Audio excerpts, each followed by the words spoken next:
every time Lydia Mansour goes grocery shopping, she faces obstacles.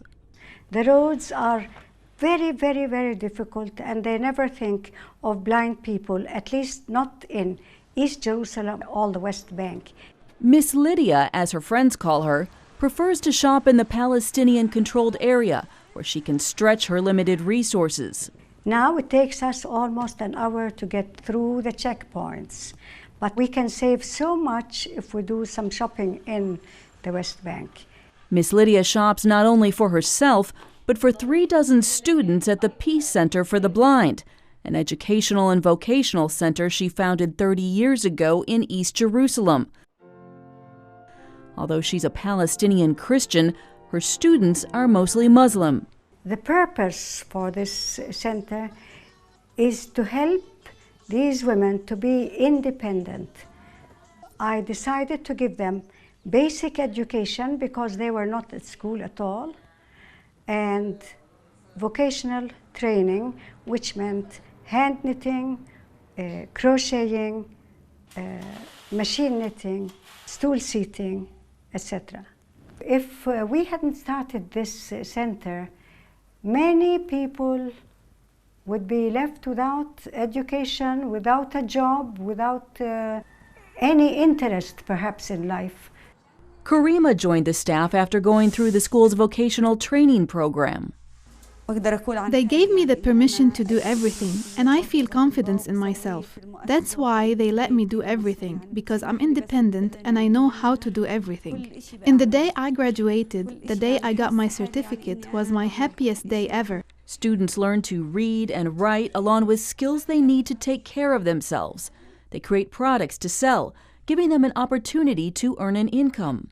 Each individual has special attention, and we get through the individual just up to where they need to go.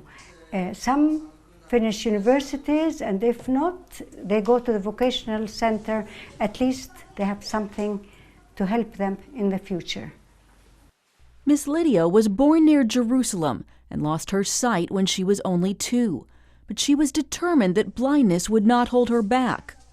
As I grew up, if I took over something, I was always determined to do it. If I was quite convinced that this has to be, I always got through. That same determination is now turning other lives around. Muna couldn't speak when she arrived at the center. Weeks later, her family noticed a striking difference. We were really surprised because she was talking and understanding what she's saying. There was a lot of joy in the family because she also was happy that she could say things and people can understand what she's wanting and what she's trying to say. Muna's father understands disabilities. He overcame childhood polio to earn a degree in business. Now his daughter is on her way to a more fruitful life as well. There are many more women in East Jerusalem and the West Bank who could use this kind of help. I'm all the time praying that the Lord would give us a building that we could do all our work in under one roof. But if we do not have a building large enough, we cannot help half the people that we really mean to help. The center has construction plans for expanding the building, but Miss Lydia has limited sources of income and times are not good. I don't know what the future is. I don't know what the future holds for any Palestinian. We are in a very difficult situation. Yet she is determined to keep the center's doors open.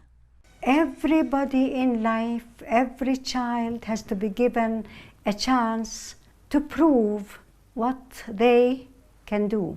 Some people are going to be very successful, others not. It has nothing to do with blindness at all.